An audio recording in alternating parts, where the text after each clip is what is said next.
I've worked with many women, and during pregnancy comes the time to ask the question, well, when would you like to have your next baby?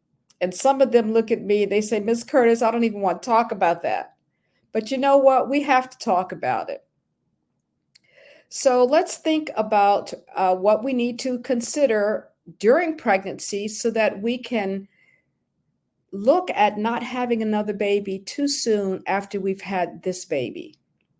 Did you know that the World Health Organization recommends that after you've had a miscarriage or abortion, that you wait for at least 6 months before you consider having another baby?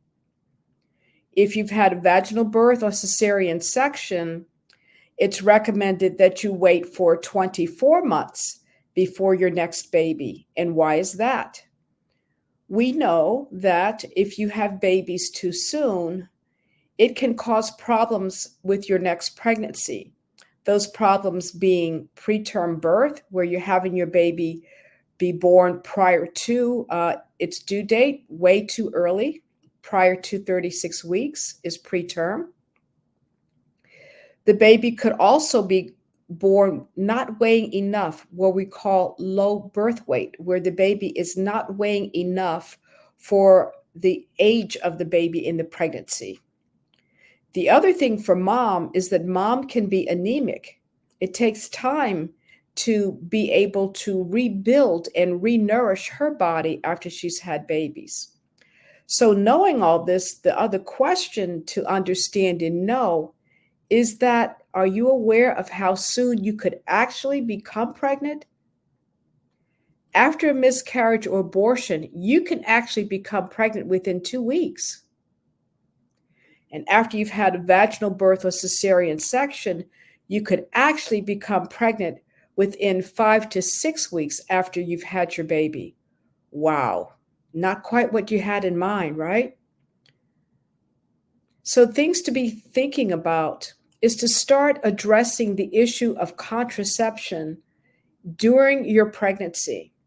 If you're considering an abortion, you want to also consider contraception at the same time that you have an abortion procedure, whether you have that procedure in a facility or if you're going to use medication for the abortion, that you should also get contraceptive method at the time that you are going to start that medication. Are you aware that if you plan to have your tubes tied, if you are on the Affordable Care Act or Medicaid, that you will need to have your consent form signed 30 days in advance of the procedure? Now, many women, when they go into the hospital, if they're going to have their tubes tied, would like to have that done at the same time that they're having their baby. However, the consent form needs to be signed 30 days in advance of that time frame. So whenever you know the baby's due date, you want to be having this conversation with your provider at least 30 days prior to your due date. The other is to also discuss with the provider what are the options available for contraceptive methods prior to your going home from the facility.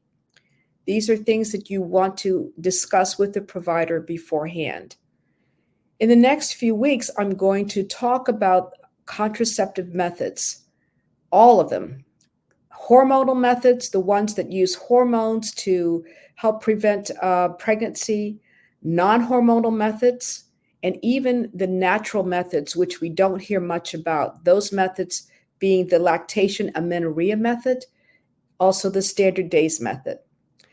So I'm going to ask you to, again, subscribe to my channel. I have loads of people viewing my channel, but I need you guys to be subscribers. So please subscribe.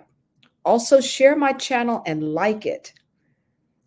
If you like what you're hearing, please share with your friends, your sisters, brothers, aunts, uncles, nieces and nephews, parents,